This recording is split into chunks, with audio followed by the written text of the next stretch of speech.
majd az Isten eldönti, hogy hova fogok én kerülni, a mennybe vagy a pokolba.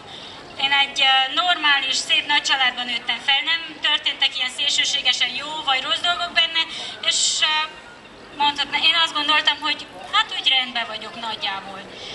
És nem tudtam eldönteni, mikor arról hallottam, hogy pokol és menny, hittem benne, de gondoltam, hogy hát én most nem dönthetem el. Aztán majd az Isten eldönti ezt. És próbáltam elég jó lenni ehhez, de nem sikerült. Rosszabb sem voltam, mint ti, jobb sem, mint ti, de nem is erről van szó. És nem is ez a mérce, hogy jobbak vagy rosszabbak vagyunk, mint mások, hanem az, hogy befogadjuk az Úr Jézust a szívünkbe, vagy nem. És éldegéltem így az én kis életemet, normálisan, erkölcsösen, és csak néha jutott eszembe az a pokol és a menny. És azt gondoltam, hogy ezen nem kell, vagy nem lehet, vagy eszembe se jutott, hogy kellene változtatni ezen. És aztán megismerkedtem egy fiúval, akivel elkövettem 7 évig ugyanazt a bűnt. Ez a paráznaság volt. És tudom, hogy ebben a világban most a paráznaság az, ami arat, ami az ördögtől van, és az, amivel minden fiatalt becsap. Majdnem minden fiatalt. Nagyon kevés az a százalék, akit nem csap be az ördög ezzel, a paráznasággal. És ha valaki nem tudná, hogy mi az, hogy paráznaság, mert én nem tudtam 20 annyi éves koromig pontosan, hogy mit jelent, azt jelenti, hogy lefekszel, szexuális kapcsolatot létesítesz valakivel, aki nem a férjed, nem a feleséged, nem a házastársad. De az is azt jelenti, hogy paráznaság és Isten előtt bűn, hogyha olyan képeket nézel, olyan gondolataid vannak, úgy nézel rá egy férfira vagy nőre, hogy eszedbe jut az, hogy milyen jó lenne vele szexuális kapcsolatot létesíteni. És az is, hogyha pornográf képeket és filmeket nézel. Ez mind-mind paráznaság. És engem ez nagyon zavar. Tudtam, hogy ez bűn. A 10 parancsolatból, amit megtanítottak nekem valamikor a vallásórán, hittanórán. De nem éreztem. Nem volt ott a szívemben. De attól bűntudatom volt, és rettenetes volt, és borzalmas, de újból és újból megtettem, mert nem tudtam parancsolni magamnak.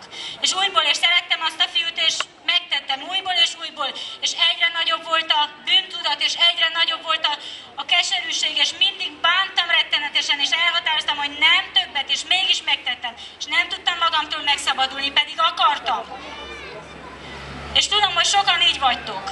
Mert nem vagyunk különbek, és az Isten beírta a mi szívünk táblájára a parancsolatokat, az, hogy ne paráználkodj. Ott van a te szívednek a hústábláján. Ez benne van a Bibliában, tehát igaz, így van. És akkor egyszer úgy hozta a sors, vagy az ördög tette, vagy az Isten így fenyített meg, így akart megmenteni engem, tönkrement a kapcsolatunk. Nem voltunk érdekesek egymás számára, megismertük egymást, már nem érdekelt. És nagyon fájt, mert 7 év után azt gondoltam, hogy 7 év az életemből csak úgy eldobni. És fájt nagyon. És szenvedtem, rettenetesen szenvedtem. És akkor az Úr Jézus megszólított.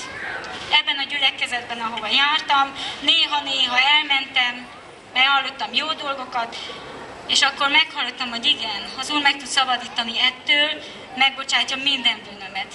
Nem kell miatta többet szégyenkeznem, nem kell bűntudatom legyen, és élhetek egy olyan életet, amitől boldog leszek, elégedett leszek, és minden vágyam teljesül.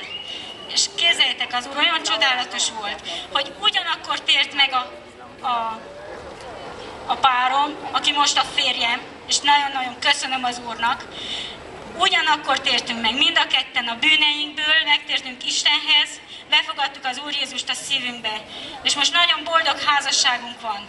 És az Úr annyira megszabadított, hogy nincsenek már ilyen paráznak gondolataink, és nem kell féltékeny legyek, mint azelőtt, ahogy voltam, hogy rettenetesen, ha megjelent egy lány, már az égnek állt a hajam, annyira féltékeny voltam, és cirkuszoltam, és veszekedtem vele, és gondolom, milyen utálatos lehettem előtte. De már nem vagyok. mert megbízok benne, mert tudom, hogy az Úrtól van, és tudom, hogy ha szeretem az Urat, akkor ő vigyázni fog arra, hogy a férjem szeressen engem. És ugyanígy van. Fordítva is. És nagyon szeretném elmondani nektek, hogy ne hallogassátok, fiatalok, ne hagyjátok magatokat beszennyezni, ne hagyjátok, hogy elhitessen titeket az ördög, mert van szabadulás ebből. És nem kell többet szégyenkezzetek, nem kell rosszul élnetek. Majd megkapjátok az igazit, akivel majd mindig jó lesz, és nem kell bűntudatotok legyen. Köszönöm, hogy meghallgattatok, és kívánom azt, hogy betöltsön titeket az Isten szeretete, az ő kegyelme megérintsen ezen a mai estén, és megszabadítson ugyanúgy, ahogy engem megszabadított.